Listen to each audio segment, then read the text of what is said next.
నమస్తే, welcome to college TV. ప్రస్తుతం మనం స్టేషన్ గన్పూర్ సంబంధించిన నియోజకవర్గం నడిబొడ్డున ఉన్నాం. ఇక్కడ నిన్న మొన్న ఒక సంఘటన జరుగుతున్నాయి. ఇక్కడ ఉన్నటువంటి మార్వాడి షాప్ వాళ్ళు పాన్ బ్రోకర్ పేరిట ఈరోజు బంగారాన్ని కుదవబెట్టుకొని కొంత 2%కు 3%కు వడ్డీకి ఇచ్చినటువంటి విషయం చూస్తూ ఉన్నాం. సో దీనికి సంబంధించినటువంటి ఒక రిసిప్ట్ మీకు చూపిస్తాను. ఓం గణేష్ అనేటువంటి పాన్ బ్రోకర్, ఆయనకు సంబంధించినటువంటి మార్వాడి షాప్ ఉంది. సో ఇలానే ఏదైతే గంగా జ్యువెలర్స్ ఎట్లయితే ఉందో, ఓం గణేష్ అనేటువంటి మార్వాడి షాప్, జ్యువెలరీ షాప్ ఒకటి ఉంది. సో దానిలో 25,000కు తన బంగారం, అదేవిధంగా కొన్ని వస్తువులను కుదవబెట్టేసి 25,000 తీసుకోవడం జరిగింది. దానికి సంబంధించి ఎప్పుడు ఇది 10వ తారీఖు 8వ నెల 2024, ఒకసారి చూడండి, 10వ తారీఖు 8వ నెల 2024 నాడు కుదవబెడితే ఇప్పుడు 11 నెలల తర్వాత వడ్డీ డబుల్ అవుతుందని చెప్పేసి 11 నెలల తర్వాత 3% వేసినటువంటి వడ్డీ 11 నెలల తర్వాత 6% వడ్డీతోటి ఫస్ట్ ఏమో 37,000 అన్నాడు, తర్వాతనేమో 42,000 అంటూ ఈరోజు అధిక వడ్డీ వసూలు చేసినటువంటి సంఘటన కనబడుతోంది స్టేషన్ గన్పూర్లో. దీన్ని ఇంత వడ్డీ ఎందుకయా అని అడిగితే ఈరోజు వాళ్ళని లకారంతో తిడుతూ, ఇష్టం వచ్చినటువంటి బూతులు తిడుతూ, మీరు క్షమాపణ చెప్తేనే, మేము క్షమాపణ చెప్పి కాళ్ళు మొక్తేనే మీ బంగారం ఇస్తాం, లేకపోతే ఇవ్వమని చెప్పేసి కూడా ఈరోజు అరాచకాలు సృష్టించినటువంటి మార్వాడి మాఫియా ఏదైతే ఉందో స్టేషన్ గన్పూర్లో పెద్ద ఎత్తున వినిపిస్తూ ఉంది. సో దీనికి సంబంధించి మన టీం ఇక్కడ దాకా రావడం జరిగింది. దీన్ని ఖచ్చితంగా పెద్ద ఎత్తున బాధితులు కూడా పెద్ద ఎత్తున. అమ్మ, మీరు బాధితులా? మీరు పెట్టిరు ఎక్కడ? మీరు పెట్టిరు ఎక్కడ? ఏం పెట్టిరు? కమ్మబుట్టాలు సార్, కమ్మాల బుట్టాలు సార్. ఎప్పుడు పెట్టిరు? ఒక సంవత్సరం అవుతుంది. ఇప్పటికి సంవత్సరం అవుతుంది. పడిచ్చింది 20,000 ఇచ్చిండు. ఎంత పెట్టిరు మీరు? పెట్టింది ఎంత? బేడెత్తు పెట్టిరు. అర్ధ తులం తక్కువ తులం బంగారం. ఓకే, 50,000కు ఉండదు. దాని విషయంలో మాకు ఆర్థిక పరిస్థితి వెళ్తలేవు, మేము కడతలేము. ఆ చిట్టు అట్లా ఉన్నది, తేలే అని అడగలేకపోతాను. మీరు ఏమన్నా తెచ్చి మళ్ళీ నేను రిలీజ్ చేద్దామంటే 60,000 అంటాడు. 60,000 అంటాడు. ఎంత తీసుకున్నా? 25,000 తీసుకున్నారా? 20,000 తీసుకుంటే 60,000 అడుగుతుండా? 60,000 ఇస్తే బంగారం ఇస్తాను అడుగుతుండా? ఇట్లాంటి పరిస్థితి అయితే స్టేషన్ గన్పూర్లో పాన్ బ్రోకర్స్ పేరిట జ్యువెలరీ షాపులన్నీ కూడా ఇక్కడ పెద్ద ఎత్తున బంగారాన్ని కుదవబెట్టుకొని తక్కువ రూపాయలు ఇచ్చేసి అధిక వడ్డీని వసూలు చేస్తున్నటువంటి సంఘటన చాలా పెద్ద ఎత్తున విషయం వెలుగులోకి వస్తుంది. సో దీనికి సంబంధించి ఇక్కడ ఉన్నటువంటి ప్రజా సంఘాల వాళ్ళు కూడా పెద్ద ఎత్తున తమ గలం వినిపిస్తూ ఉన్నారు. ఎక్కడ కూడా మార్వాడి షాపుల్లో బంగారం కుదవబెట్టద్దు, అదేవిధంగా మార్వాడి షాపుల దగ్గర కొనొద్దు, అదేవిధంగా మార్వాడి షాపులో ఏం కూడా చేయొద్దు అని చెప్పేసి చాలా స్పష్టంగా ఒక పిలిపిస్తూ ఉన్నారు. చూద్దాం మరి ఇది ఎంతవరకు పోతుందో ఏంటో చూడాల్సిన అవసరం అయితే ఉంది. హలో, మా ఫాదర్ ఆల్రెడీ పోలీస్ స్టేషన్ పోయిలన్న, వాళ్ళతో మాట్లాడుకోవచ్చు. మీరు మాట్లాడరా? ఈ చిట్టి మీదేనా? ఇది మీదేనా? మీ షాప్ ఇది కుదబెట్టుకున్నాడేమో, అందరు కుదబెట్టుకుంటాడు, మాట్లాడు. మీ ఫాదర్ ఒకరు మాట్లాడన్నా. ఇప్పుడు ఇంతకుముందు వచ్చిన కస్టమర్ దగ్గర ఎందుకు తీసుకున్నారు మరి? కస్టమర్ బయట పంపిస్తామన్నా. అదే ఎందుకు బయటకు ఎందుకు పంపించారు? మీడియం చూసి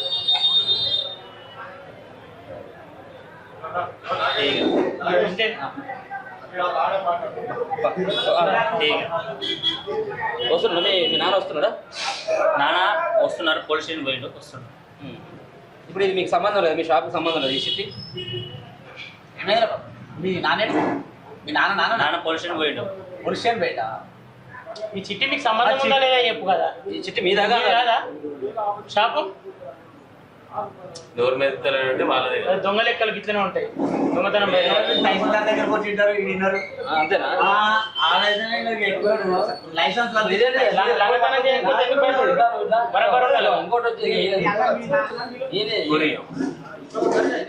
మీదేంటి మళ్ళా?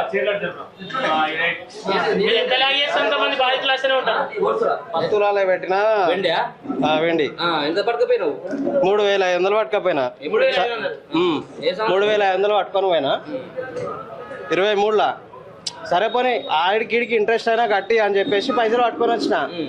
లేదు అవి బ్యాంకులు అటే పోయినాయి, నేను ఇయ్యను అని చెప్పేసి అన్నాడు. అవి అటే ఇక. మరి ఇట్లా చేస్తానని చెప్పి పోలీస్ స్టేషన్ ఎందుకు పెట్టారు? కేసు పెట్టబోయారు. కేసు ఏమంటామని ఇక నమ్మి పెట్టినందుకు ఇంట్రెస్ట్ అవసరం బట్టి పెట్టినాము. ఇంట్రెస్ట్ పైసలు మొత్తం కట్టాను, నేను తీసుకపోతా నా సొమ్ము నేను అని అంటే నేను ఇయ్యను. లేదు అది అటే పోయింది, బ్యాంకులో పోయింది అని చెప్పేసి అన్నాడు. ఇయ్యలేదు. ఇగో చిట్టి ఇక్కడదే. చాలా మంది ఉన్నారు వీళ్ళకి ఇట్లా బాధితులు. ఏం పెట్టినా మనకు తెలియదు. గొలుసులు పత్తులాలి, వెండి గొలుసులు. ఏమైనా అడుగు మరి, ఈయన ఉన్నాడు కదా, ఏమైంది అడుగు. ఇప్పుడు ఈయన సమాధానం చెప్పేది. ఎవరున్నారు? వీళ్ళ డాడీ. షాప్ లో ఉండేది వీళ్ళ దగ్గర వాళ్ళ డాడీ చేస్తారు 3,500 పెట్టినా తీసుకొని పోయినా. సరే ఇంట్రెస్ట్ పడని 10,000 అయినా పోని, నా సొమ్ము నేను తీసుకుపోతా అని చెప్పేసి చిట్టి పట్టుకొని వచ్చిన. లేదు అది బ్యాంకులో పోయింది అని చెప్పేసి ఏం పోయింది సామానా?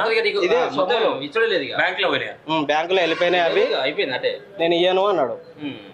ఇయ్యనంటే మళ్ళీ లెక్క చేయలేదు నీకు. లెక్క చేసిండు. ఎంత అన్నాడు? 18,000 అన్నాడు. 3,500కు 3,500కు 2 సంవత్సరాలు కాకముందుకే 18,000 అయినాయి.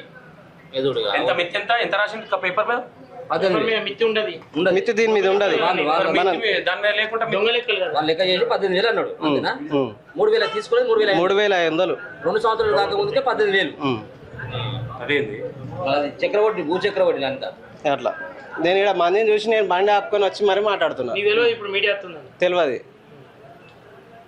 తెలియకపోతేనే ఇట్లా బాధితులు ఉన్నారు, తెలిస్తే ఇంకెంతమంది అసలు ఆపద పట్టే పెడతాము. ఆపద పట్టి పెట్టినప్పుడు సరే ఒక 6 నెలల కూడా సంవత్సరం అయిపోని, నువ్వు అసలు పైసలు మిత్తి అంటే పడుతుందో ఆ మిత్తి తీసుకొని మా సొమ్ము మాకు ఇవ్వాలి. కానీ పోయింది అటే పోయిందని మేము ఎక్కడ పోవాలా? అది ప్రయత్నం చేస్తలేవా? అడిగితే అది లేదు పోయిందని అన్నాడు. ఇప్పుడు వస్తలేవు ఇక ఇటు.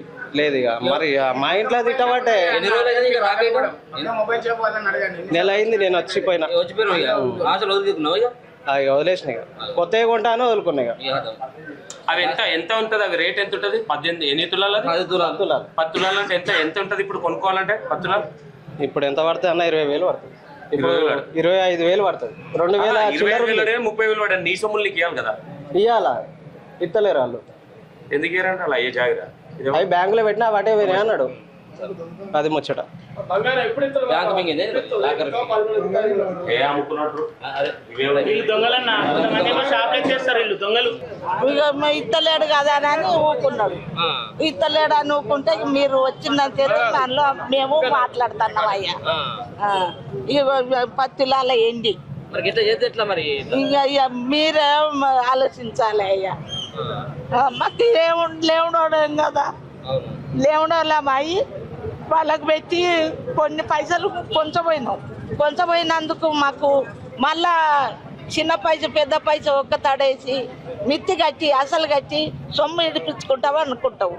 అయితే వచ్చి అడిగితే మా కడ లేవు, అయిపోయింది టైం అయిపోయింది, ఎంతగానం కడతాం, కట్టలేవు, అయిపోయింది అన్నారు. అంటే లేదంటారా? లేదంటారు. లేదు 2 సంవత్సరాలు అయిపోయాయి. 2 సంవత్సరాలు అయింది. 2 సంవత్సరాలు. 5వ షాప్. ఇదే షాప్ గంగ ఇదేనా మాది. ఏంటి పట్టగొలుసు పెట్టావు? ఏం పెట్టావు? పట్టగొలుసులే. షాపా? ఇట్లా మరి మీ వాళ్ళకి ఇట్లా ఎట్లా ఇప్పుడు ఒకటి చేసిన ఉన్న వాళ్ళందరూ లంగలు అంటారు కదా. డిస్ట్రిక్ట్ వేరే కానీ రాష్ట్రం ఒకటేనా? నా పేరు రాజేందర్, నమ్లిగొండ మాది. 2022లో నేను నా అక్కడ నిమిత్తం 1,00,000 రూపాయలు ఇక్కడ నేను తీసుకున్నాను. చైన్ కుదవబెట్టి 1,00,000 రూపాయలు తీసుకున్నాను. దాని గురించి నాకు 2 సంవత్సరాల క్రితం మళ్ళీ నా డబ్బులు వచ్చాక మళ్ళీ అప్పంచేలు తిరుగుతాను. లేదు మీ డేట్ అయిపోయింది, లేదు అన్నాడు. అక్కడెక్కడ తిరిగి ఎట్లయినా చేసి ఎవరితోనైనా అనిపించినా కూడా నాకు టైం అయిపోయింది, మీరు రాదు అది ఇది అన్నాడు. ఆ తర్వాత మళ్ళీ రేపిస్తా మాపిస్తా అని ఇంటి వారి వరకు ఇవ్వలేదు. ఓసారి బ్యాంకు లాకర్లు ఉన్నాయి, ఆ బ్యాంక్ లాకర్ వస్తలేదు అన్నాడు, అది అన్నాడు ఇది అన్నాడు. ఇప్పటి వరకు ఇవ్వలేదు నాకు డబ్బులు. ఇప్పటి వరకు 2 సంవత్సరాల నుంచి ఇప్పటి వరకు ఇవ్వలేదు. అదని ఆ బాధతోనే నేను అన్న విలేకరణ కలిసి నన్ను పేపర్కి ఇవ్వని చూస్తున్నాను. మా చిన్న పంపించిన తీసుకొచ్చి కుదబెట్టింది. నేను కుదబెట్టిన మా చిన్న పంపిస్తాను 2 సంవత్సరాల నుంచి. ఎంత మొత్తం కుదబెట్టింది? 3 తులాల మీద 1 గ్రామ్. లెక్క చేస్తే ఎంత అంటాను పైసలు?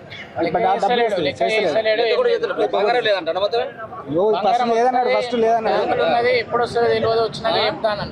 బ్యాంక్ మేనేజర్ లేడు, బ్యాంక్ మేనేజర్ వాళ్ళ చుట్టాలు చనిపోయింది అని ఒకసారి చెప్పిండు. బ్యాంక్ మేనేజర్ వస్తలేడు, హెల్త్ బాగాలే అని ఒకసారి చెప్పిండు. ఇప్పటికీ చాలా డేస్ అవుతుంది, 1 మంత్ అనుకుంటా, 1 ఇయర్ దాటిపోయింది, అయినా కూడా మిస్తలేడు. ఏమైంది అని ఇలా పొద్దున కాల్ చేసి ఇది ప్రెస్ మీట్ ఉన్నదని చెప్పి పొద్దున కాల్ చేసిండు. ఆయననే కాల్ చేసి నేను ఇస్తా అన్నా కదా, మీరు ఎందుకు ఇలా చేస్తున్నారు, మీరు చెప్పండి, మీరు చెప్తే నేను ఇస్తా ఈ నెలలోపు అంటే మళ్ళీ 25 అన్నాడు. ఇప్పుడు 25 అయిపోయినాక ఇది అయిపోయినాక మనం ఏం చెప్పకపోయినా ఇంకా రాలేదు అని అంటాడు అని చెప్పి ఇప్పుడు మేము ఇట్లా మీ దగ్గరకు వచ్చాం. ఎన్ని నెలలు అవుతుంది నువ్వు తిరగబట్టి? మేము తిరగబట్టి 1.5 సంవత్సరం దగ్గరకు వస్తుంది. ప్రతిసారి మార్చి లెక్కలు అలా చేస్తారు, అప్పుడు ఇస్తాము అని అన్నారు. యాక్చువల్గా పోయిన డిసెంబర్లో నేను మాల మీద ఉన్నా. మాల మీద వచ్చి మాట్లాడితే మీరు ఏం చేసుకుంటారో చేసుకోండి, మీరు ఏ విధంగా చేసుకున్నా మాకేం కాదు, ఎవరిని తీసుకొచ్చి ఏం చేసుకున్నా నాకు భయం ఏం లేదు అని చెప్పి మాట్లాడిండు. పక్కకు ధనలక్ష్మి మొబైల్ షాప్ అయినా కూడా వచ్చిండు, తమ్ముడు నిమ్మలంగా మాట్లాడుకోండి, మాల మీద ఉన్నారు అని చెప్పి అన్నాడు. అన్న కూడా మీనే ఉన్నాడు, కావాలంటే అడగండి. ఆయనే గలీజ్గా మాట్లాడతాను, మేము మాల మీద ఉన్నాం, గలీజ్గా మాట్లాడడానికి కూడా మా దగ్గర ఏముండదు. అప్పుడు వీడియో తీసినాం, వీడియో నా దాంట్లో డిలీట్ అయిపోయింది. ఆ వీడియో కూడా ఉన్న వాయిస్ రికార్డులు ఉన్నాయి, ఆయనతో మాట్లాడిని ఇస్తా అంటుండు. ఒక్కోసారి ఏమో నువ్వేం చేసుకుంటావు చేసుకోపో అంటుండు. ఇప్పుడు అడుగుతావు, ఇప్పుడు ఒకసారి పొద్దున కాల్ చేసి నేను 25కి ఇస్తా, లేకపోతే కొత్త బంగారం ఇస్తా అంటుండు. అంటే ఆ మంత్ ఇప్పుడు నెక్స్ట్ మంత్ 25 అంటే నెక్స్ట్ మంత్లో మా చెల్లె పెళ్ళి ఉంది, మాకు కావాలంటే నెక్స్ట్ మంత్ 25 ఇస్తా అంటుండు. అప్పటి వరకు మళ్ళీ ఇవ్వకపోతే దానికి కూడా మేము చేయలేము కదా, అట్లా చెల్లపెల్లి ఉన్నది. అవును 15th ఇప్పుడు ఇస్తా అంటుండు, ఇస్తలేడు. ఒక 1.5 year 1 year బాబు బాబు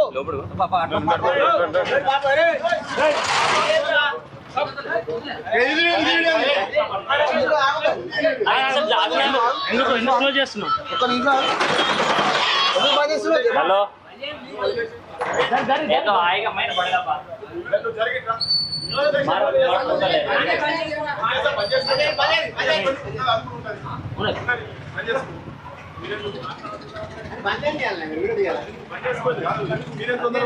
బంగారం ఉందా మీ దగ్గర?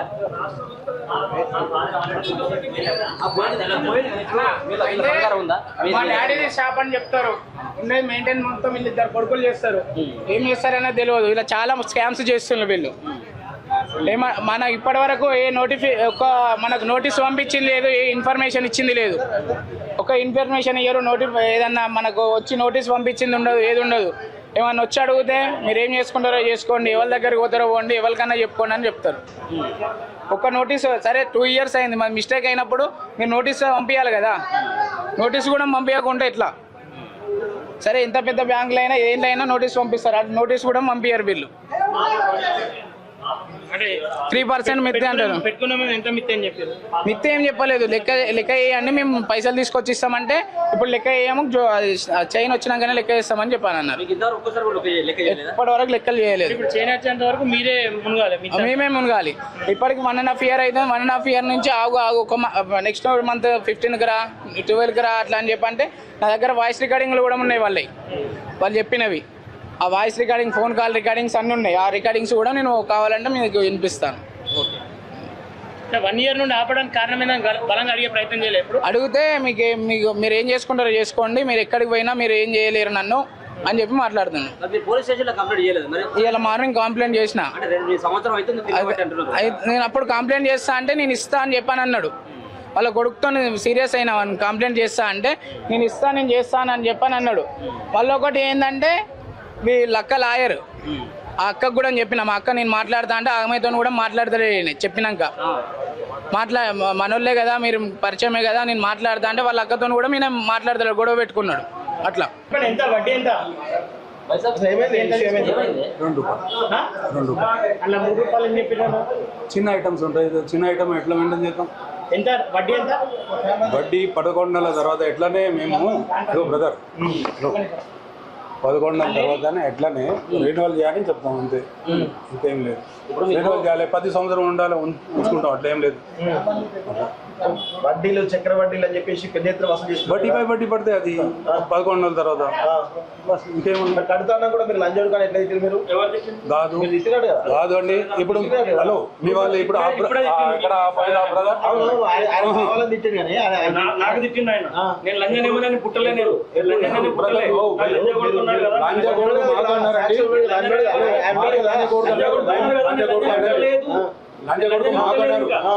మేము అదే చెప్పినా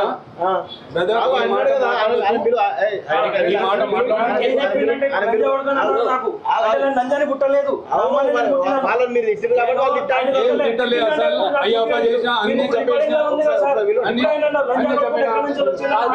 ఆయన బాగా రేస్గా అయితే ఎవరు బ్రో ఉన్నారు, నాకు లంజా కొడుతున్నారు సార్ అంటే నేను లంజాన్ని చెప్పండి ఒకసారి. మీరు రైట్ ఉందని చెప్పేసి మీరే అంటున్నారు. మీరు 6% తీసుకొని రైట్ ఉందని చెప్పేసి అంటారంట. మేము ఎందుకన్నాం 6%? మొన్న మీ దగ్గర చేసిన కేసు ఉంది. కంప్లైంట్ ఎందుకు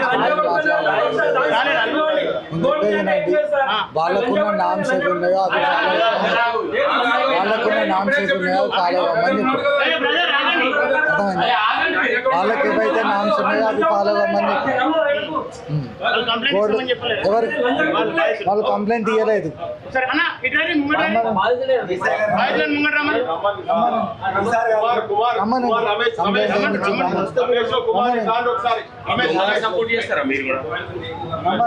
ఇప్పుడు ఎస్ఐ గారు ఏమన్నారు?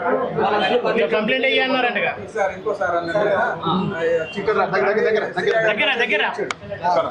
ఎస్ఐ గారు పిలిచిండు మమ్మల్ని. పిలిస్తే వెళ్ళిన వాడికి వెళ్ళినాక చిట్టీలు పట్టుకొని సిఐ గారి దగ్గర పోయాడు. ఎస్ఐ గారు ఏం మాట్లాడుకో తెలియదు. బయటకు వచ్చిన తర్వాత బాబు వాళ్ళకి అన్ని రైట్స్ ఉన్నాయి, రిజిస్ట్రేషన్ నంబర్ ఉంది, అన్ని ఉన్నాయి, మీరు డబ్బులు కట్టి మీరు ఓళ్ళు తెచ్చుకోపోలే అన్నారు. వాళ్ళకి అన్ని రైట్స్ ఉన్నాయి, మీరు కట్టి డబ్బులు మీ గోల్డ్ తెచ్చుకోపోలే అని చెప్పిండు. ఆంచలి ఇడికి వచ్చినాం. వచ్చిన తర్వాత డబ్బులు ఇస్తామండి, మా గోల్డ్ మాకు అన్నాడు. అంటే ఈ రవి వీళ్ళందరూ ఇక్కడ కలిసిళ్ళు. ఒకసారి రాళ్ళు అన్నాక వచ్చిళ్ళు ఇడికి. వాళ్ళ ముందే డబ్బులు తీసిన వాళ్ళ చేతిలో పెట్టిన ఇట్లనే డబ్బులు అనగానే ఆ పెద్ద ఆయన అన్నాడు కదా, సరే బాబు నువ్వు ఎనీ టైం ఎప్పుడు వచ్చినా నీ గోల్డ్ నీకు ఇస్తావు అన్నాడు. అలా కొడుకు అన్నాడు కదా, వాడు గ్రూపులో పెట్టిన వాళ్ళని మన షాప్ పర్పస్ పోయింది, మన ఇజ్జత్ పోయింది. వాడు నేను షాప్ ముందు నిలబడతా, నా కాళ్ళు మొక్కి మళ్ళీ అన్ని గ్రూపులలో మా సారీ మా తప్పైంది అని వేసిన తర్వాత నీ గోల్డ్ ఇస్తా, అంతవరకు నీ గోల్డ్ ఇయ్య అని చెప్పాడు. ఆ గోల్డ్ పోయినా మంచిదే.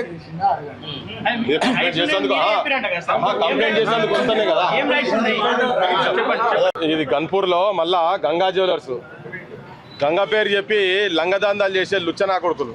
ఈ కొడుకులు బయటికి వెళ్ళి మారవాడలు వచ్చి చేస్తున్న దొంగ దందాలు వీళ్ళు చేసేటి పేరు పెట్టుకున్నదో పెద్ద మంచి ప్యూర్ గంగా నది పేరు పెట్టుకొని లోపల మొత్తం దోపిడి దొంగల వ్యవహారం వీళ్ళు చేస్తున్నదంతా.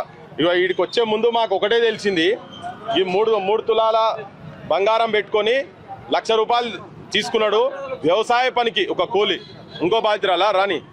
సో 3 తులాలు పెట్టి ₹1,00,000 తీసుకున్నాడు. సంవత్సరం రైతున్నది, పైసలన్నీ వడ్డీతో సహా అన్నీ నేను కట్టిస్తా అంటే ఇవాళ రా, రేపు రా, మాపురా, పగలరా, పొద్దుగాలరా ఏ ముచ్చట్లు చెప్పి తిప్పుతా ఉన్నాడు. ఆఖరికి ఇప్పుడు నిన్న ఈ గడబడు లొల్లి కొద్దిగా మొదలవుతుందని తెలిసినాక పొద్దుగాల ఫోన్ చేసి 20వ తారీఖు ఇస్తా లేకుంటే మీరు కొత్త బంగారం కొనుక్కోండి అని అన్నాడట. అంతేనా? అంటే ఈ దొంగ కొడుకు ఆల్రెడీ ఈ బంగారం ధర ఎక్కువైంది కాబట్టి అమ్ముకున్నాడు. వీడు పెద్ద దొంగ ఉన్నాడు. ఈడే కాదు, వీడు ఉన్న మొత్తం పాన్ బ్రోకర్ గాన్లు మార్వాడి నా కొడుకులు వచ్చి ఇక్కడ బంగారం మనోళ్ళు పేద తెలంగాణ ప్రజల బంగారం అవసరానికి పెట్టుకున్నాయి మొత్తం నాశనం చేసేందుకే పూనుకున్నారు వీళ్ళంతా. ఇగో ఈ అవ్వది పటగొలుసులు పెట్టిందట, 10 తులాల పటగొలుసులు పెట్టి ఎంత 3,500 తీసుకున్నది. కొద్ది రోజులు కట్టిండ్రు, ఇప్పుడు మొత్తం కడతానంటే ఎన్ని రోజులకెళ్ళి తిప్పుతున్నాడు? నెలకెళ్ళి తిప్పుతున్నాడు. ఆఖరికి చెప్తున్నట బ్యాంకు దగ్గర పెడితే బ్యాంకులో పోయింది, ఇక మీకు ఇచ్చేది లేదు అని చెప్తున్నట. ఇంకో బాధితులు ఎవరో వచ్చారు ఇప్పుడు ఇక్కడికి, మేము ఇక్కడికి వచ్చినామని తెలిసినాక వస్తున్నారు.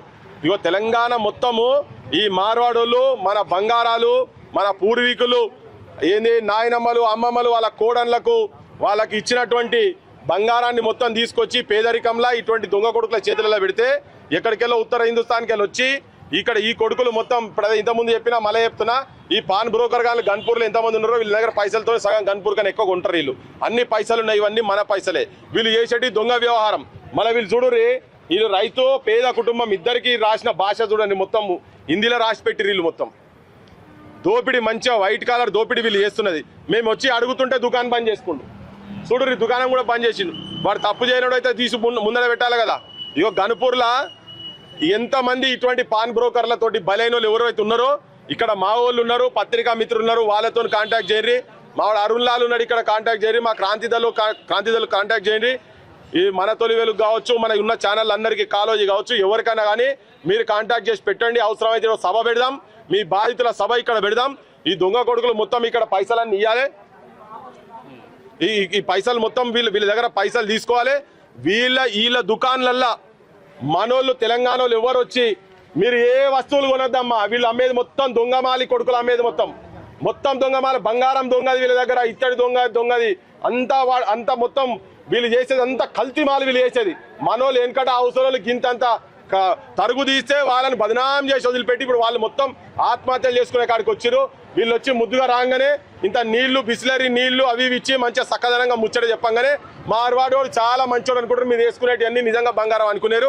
అవన్నీ మొత్తం సబ్ స్టాండర్డ్ బంగారం. నేను రాష్ట్ర స్థాయిలో పెద్ద పెద్ద దుకాణాలలో తిరిగినప్పుడు ఈ దొంగతనాలు బయటపడ్డాయి. అందుకే యాడున్నా కానీ గన్పూర్లో మనోళ్ళు ఇక్కడోళ్ళు ఇక్కడ ఉంటే వాళ్ళ దుకాణాలలో పోయి కొనుక్కోరు. అది ఏది కొన్నా, ఉప్పు కొన్నా, పప్పు కొన్నా, మీరు ఏది చింతపండు కొన్నా, ఏది కొన్నా మనోళ్ళ దుకాణాలకు కొనరి. వీళ్ళు ఎక్కడికెళ్ళి వచ్చి 20 ఏళ్ళు 30 ఏళ్ళ కింద వచ్చిన వాళ్ళు ఇవాళ కొన్ని వందల కోట్ల రూపాయలకి ఎంత పడగెత్తిందంటే మన దగ్గర దొంగ వాళ్ళు దొంగ లంగదందాలు చేసిరు. దొంగ బిల్లులు, మనకు అర్థం కాని బిల్లులు ఇట్లా ఎంతమంది దగ్గర తీసి అందరికి ఇట్లా ఉండదు కదా. కానీ నిన్న పెద్ద మనిషి కాళ్ళు మొక్కుమన్నందుకు, ఆత్మగౌరవంతో మొక్కాని బయటకు వచ్చినందుకు ఇవాళ తెలంగాణ సమాజానికి తెలుస్తున్నది. కానీ అందరు ఇట్లా ఎందుకు వస్తారు, ఏమైతే ఏందో అని. మా అవ్వాలి ఇక్కడ 2-3 చెప్తుండే ముచ్చట మైకిల్ తీసి ముంగడ పెట్టగానే భయపడుతున్నారు. ఏమో గింత పెద్ద మా ముచ్చట్లని పెడితే అది ఎక్కడ పోతుందని. పోలీసు వాళ్ళు వీళ్ళకి అండగా పోలీసు వాళ్ళు ఉన్నారు. పిటిషన్ ఇస్తేందుకు పోతే 6 రూపాయల మిత్తి అంటే కానూన్ లెక్క లేదు 6 రూపాయల మిత్తి తీసుకోవాలని. పోలీసు వాళ్ళ దగ్గర పోతే వాళ్ళ దగ్గర అన్ని కాగితాలు ఉన్నాయి, వీడే కానూన్ అన్నట్టు వీళ్ళు చెప్తారు, పోలీసు వాళ్ళు చెప్తారు మీరు ఉన్న పైసలు మొత్తం ఇవ్వాల్సింది 6 రూపాయల మిత్తి అయితే 6 రూపాయల మిత్తి ఇవ్వాల్సిందని. ఎందుకంటే వాళ్ళకు కూడా వీళ్ళు పైసలు ఇస్తారు కాబట్టి మళ్ళీ వాళ్ళ దగ్గర నుంచి రాజకీయ నాయకుల దగ్గర పోతుంది. అందుకే వీళ్ళు ఆగడాలు ఆగుతలేవు, అందరినీ కొనుక్కుంటున్నారు ఈ కొడుకులు. తెలంగాణ సమాజానికి చెప్పదలుచుకున్న మొత్తం ఎక్కడెక్కడైతే మార్వాడి దోపిడీకి ఎవరెవరైతే బంగారం ఇట్లా చేసి దోపిడీకి ఉన్నాయో వాళ్ళు మమ్మల్ని కాంటాక్ట్ చేయండి. ఈ కొడుకుల ముచ్చట్లన్నీ బయట పెడదాం. వీళ్ళ మొత్తం ఈ బిల్లులన్నీ పెట్టి పెద్ద ఫ్లెక్సీలు పెట్టి ఇలా దుకాణాలు పెట్టి ర్యాలీలు తీసి చెప్తాం. మొత్తం వాడు మొత్తం రాగానే షాపులు బంద్ చేసుకుంటారు కదా, షాపులు కాదు మార్వాడోళ్ళ దుకాణాలల్లో మొత్తం కొనుడు బంద్ చేయాలి. తెలంగాణ ఆత్మగౌరవాన్ని తాకట్టు పెట్టకుండా ఉండాలి. వీళ్ళ కాలం మొక్కుడైంది, వీళ్ళ దగ్గర బతిలాడింది. మా అవ్వ ఎన్నడు దాచుకున్నదో వాళ్ళు అత్తి ఇచ్చినాయో ఏంటో పటాగోసులు తెలియదు. కానీ ఈ దుర్మార్గుని గల్లె పెట్టకు వాళ్ళ భార్యలకు వాళ్ళ కోడళ్లకు మెడల గొలుసులు అయితే వాళ్ళ కాలం మట్టలు అయితే వీళ్ళు చేసుకునేటి అని. అందుకే ఇప్పుడు ఈయనది బిడ్డ పెళ్లి ఉన్నది 15వ తారీఖు. కానీ ఈ 15వ తారీఖు బిడ్డ పెళ్లి ఉన్నది, నాకు అదే బంగారం కావాలని. ఇప్పుడు జ్ఞాపకం ఉంటుంది, వాళ్ళ అమ్మదో ఇమ్మదో ఉండుంటుంది, అది నాయనమ్మదో తరాలకెళ్ళి వచ్చిన బంగారం. వీడు ఇప్పుడు ఏమంటాడు, ఇప్పుడు నిన్న లొల్లైన తర్వాత ఆ బంగారం దొరుకుతుంది కానీ నువ్వు 25వ తారీఖు వరకు ఇస్తా అంటుండు, కానీ దొరకకుంటే నీది నువ్వు చేసుకో అంటుండు. అంతే కదా చెప్పింది. ఇప్పుడు దానికి ఏంటిది, వాళ్ళ జ్ఞాపకాలుగా పెట్టుకునేటువంటి బంగారాలు కూడా ఇటువంటి దొంగనా కొడుకుల చేతులలో పోయి వాళ్ళు పైసలు సంపాదించుకొని మెడలు మిద్దలు కట్టుకుంటారు. పెళ్లిళ్ళకి పావురానికి పెళ్లిళ్ళకు మా అవ్వ పెట్టింది మా చిన్నవ్వ పెట్టిందని తీసుకునేటువంటి సంతోషం లేకుండా చేస్తారు ఈ దొంగలు. అందుకే మన తెలంగాణ ప్రజలు వీళ్ళ దుకాణాలలో కొనుడు బంద్ చేయండి. యువకులు కూడా చెప్తున్నా, మార్వాడి దుకాణాలు జిలేబీలు తినకుండ్రి, సమోసాలు తినకుండ్రి. వాళ్ళు మన దోపిడీ చేసేందుకు వచ్చారు. మనోళ్ళు ఎవరో ఈ తెలంగాణలో ఎవరైతే ఉన్నారో వాళ్ళ దుకాణాల కాడికి పోరు. అయ్యో వాడు పుట్టగుడి కోసమే వచ్చింది కదా అంటే వాళ్ళది పెద్ద నెక్సెస్ ఉన్నది, ఇక్కడ నుంచి బయట దాకా నెక్సెస్ ఉన్నది. మనకు తెలియకుండా ఇంత మిఠాయి జిలేబీ షాప్ అని పెడతాడు. మన కళ్ళ ముంగట్నే 5-10 ఏళ్ళకు వాడు ఆ బిల్డింగే కొనుక్కుంటాడు. మనదే ఉంటుంది బిల్డింగే కొనుక్కుంటాడు. యాడికెళ్ళి వస్తున్నాయి ఇన్ని పైసలు, మనని ముంచుతున్నారు వాళ్ళు. మరి మనోళ్ళు ఇక్కడ ఏళ్ళకెళ్ళి వ్యాపారం చేసుకునే వాళ్ళు ఎందుకు సంపాదించలేకపోతున్నట్టే, మనోళ్ళు లంగ దందాలు చెయ్యరు. ఎవడో ఎక్కడో ఒక దగ్గర చేస్తారు కావచ్చు, కానీ 99% మనోళ్ళు చేయరు. వీళ్ళు 99 కాదు 100% లంగదందాలు చేసేందుకు వచ్చారు. ఇక్కడికి దాపరిచ్చారు, మన దగ్గర దాపరిచ్చారు. చిన్న కోడి పెట్టలను కదా గద్ద వేసుకపోయినట్టుగా ఈ కొడుకులు మన తెలంగాణ జీవితాలను, తెలంగాణ ఆర్థిక వ్యవస్థను, తెలంగాణ ఆత్మగౌరవాన్ని సర్వనాశనం చేసేందుకు వచ్చారు.